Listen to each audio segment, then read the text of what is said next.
Good morning, boys and girls. I'm delighted to be able to tell you some stories about when I was growing up to help you understand the love of God and the three angels' messages.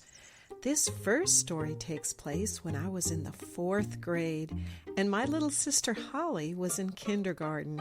Now, when my little sister Holly was in kindergarten, she was quite fashionable. I always thought she was so cute in the little outfits my mom would buy for her. And when her birthday rolled around in October that year, my mom and dad surprised her with a beautiful pair of white boots.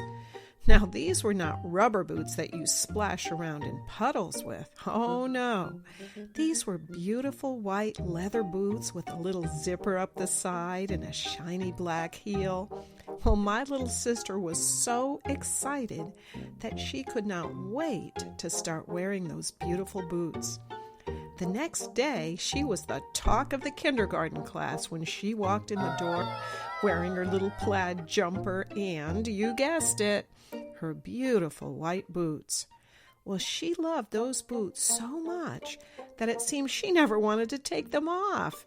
Even after school, when we went out to play, you guessed it, Holly would be prancing around in those white boots. Do you have something special that you enjoy wearing? Well, if you do, you have an idea of what I'm talking about. She wore them to school, she wore them to play. I think she would have worn them to bed if she could have. Well, one cold November afternoon, Holly and I decided to walk around in the field across from our house and do a little exploring. We loved exploring. At this time, we lived in a house with a nice hill behind it where we would go sledding, and there was a little meadow where we liked to take our dolls and play on the flat rocks up there, and we'd take little cars and make roads in the dirt. There were just all kinds of exciting things like trees to climb and leaves to jump in, and my dad put up a tire swing and a Tarzan swing. We just spent a lot of time outdoors. So we put on our warm coats and mittens and hats because it could be cold in Connecticut in November. And of course, Holly was wearing, you guessed it, her very special pair of white boots. We waved goodbye to our mom and off we went. We walked along the countryside without a care in the world. I always liked to select a walking stick when I was out on a little hike, so I found just the perfect size stick. Not too long, not too short, not too fat, and not too skinny. And I held on to that stick and clicked my way down the lane while Holly skipped along in her white boots. And then we saw it. One section of the little field across from our house had a thin coat of ice that had formed on some of the puddles. Oh, what fun! Well, Holly and I both had the same idea at the same time. We ran over to that frozen field and began crunching away to our heart's content. We crunched down one side of that field and up the next. And about halfway along the back side of that little field, Holly stomped her foot, and I heard a funny noise. It was a whooshing noise, a sucking noise. It went something like this. Whoa! When I looked at Holly, I knew she was in trouble. No matter how hard she pulled, it seemed she was stuck. The ground under her foot was not dry like the rest of the field. It was wet and muddy, and somehow her foot had gotten sucked into the mud, and she could not get it out. I didn't know what to do. I just felt scared. "Stay right there," I yelled, and I ran up to my house yelling, "Holly's stuck in the mud! Holly's stuck in the mud!" Well, it just so happened that my big brother Mark had come home from college that weekend and had brought 2 of his friends. "Let's get the wagon," Mark yelled. "Get a blanket." I tell you, those 3 big guys were like 3 men on a mission.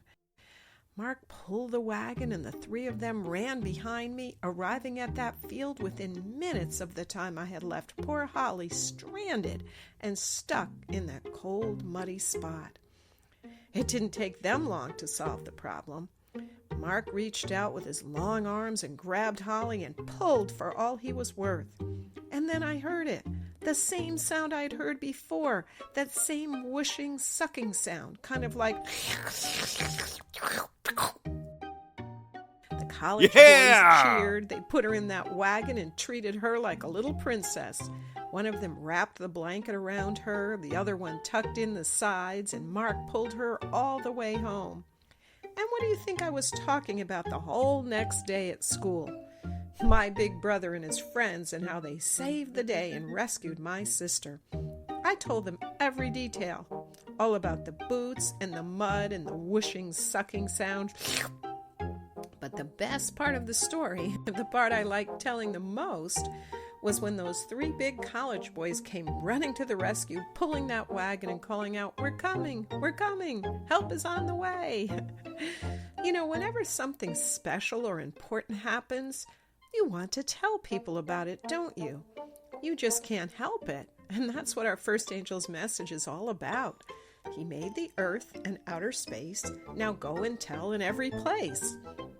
As you look around and see everything in this big white world that God has made, from the tiniest little bug to the biggest planet, you can't help but want to start talking about it.